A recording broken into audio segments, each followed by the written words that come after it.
दोस्तों, हिंदू धर्म में प्रदोष व्रत मनुष्य के लिए बहुत कल्याणकारी माना गया है। यह व्रत महीने में 2 बार आता है, एक तो शुक्ल पक्ष की और कृष्ण पक्ष की त्रयोदशी को। यह व्रत पूरे शिव परिवार की कृपा प्राप्त करने के लिए किया जाता है, इसलिए इस दिन भगवान शिव, माता पार्वती और संपूर्ण शिव परिवार की पूजा करने का विधान है।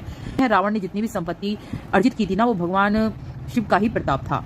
मान्यता है कि पूर्ण श्रद्धा और भक्ति भाव के साथ इस व्रत के करने से साधक की सभी मनोकामना पूरी होती है। सबसे पहले जान लेते हैं भगवान शिव की पूजा में क्या नहीं करना है। आपको नारियल नहीं चढ़ाना है। नारियल तो चढ़ाया जा सकता है, लेकिन नारियल का पानी नहीं चढ़ाना है।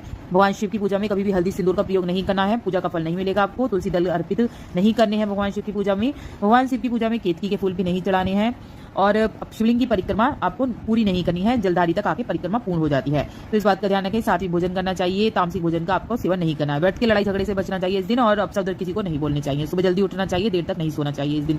और प्रदोष व्रत में दिन लोग जो व्रत रखते हैं उन्हें अन्न, चावल और नमक का सेवन दिन में नहीं करना चाहिए। और ज्योतिष शास्त्र में प्रदोष वाले दिन काले कपड़े भी आपको नहीं पहनने हैं। दोस्तों, सकंद पुराण में इस व्रत के बारे में बताते हुए कहा गया है कि भगवान शिव प्रदोष के समय कैलाश पर्वत स्थित अपने रजत भवन में नृत्य करते हैं। जो भी व्रतधारी इस दिन प्रदोष की पूजा करता है उसके सभी मनोकामना बहुत ही जल्दी पूरी होती है। प्रदोष का जो समय होता है बहुत ही अच्छा माना गया है। भगवान शिव की पूजा के लिए प्रदोष का समय बहुत अच्छा माना गया है। तो प्रदोष जैसे मैंने बताया बहुत सारे होते हैं, जैसे भूम प्रदोष, रवि प्रदोष, तो इसके बारे में भी जान लेते हैं। जल्दी जल्दी बताऊंगी। स्वास्थ्य के लिए, लंबी उम्र के लिए रविवार का दिन रवि प्रदोष रखा जाता है। और जो चंद्र से परेशानी होती है उसके लिए, मनोकामना पूर्ति के लिए सोम प्रदोष रखा जाता है। भूम प्रदोष जो होता है जो मंगलवार की पड़ती है, यानी कि उसमें जातकों को रोगी से मुक्ति मिलती है, जितने भी रोग होते हैं। शुद्ध कामना करने के लिए बुधवार का प्रदोष जो होता है वो रखा जाता है। शत्रु से परेशान है तो बृहस्पतिवार का प्रदोष रखा जाता है। सौभाग्यवती, घर में सुख समृद्धि के लिए शुक्र का प्रदोष रखा जाता है। और सुख में से अगर वंचित हैं, अगर शनि दृष्टि छा रही है तो शनि का प्रदोष आपको बहुत ही ज्यादा फायदेमंद होगा। प्रदोष का व्रत कोई भी कर सकता है, स्त्री पुरुष कोई भी कर सकते हैं।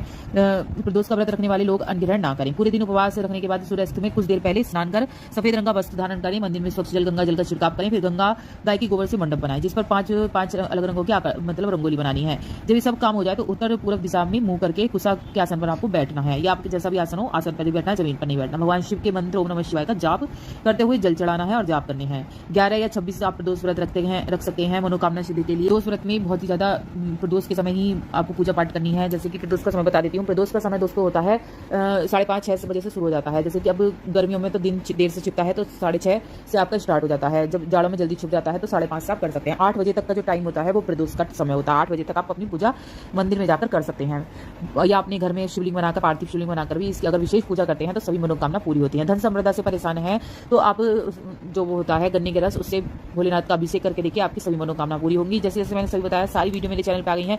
कौन कौन से त्योहार पड़ने वाले हैं,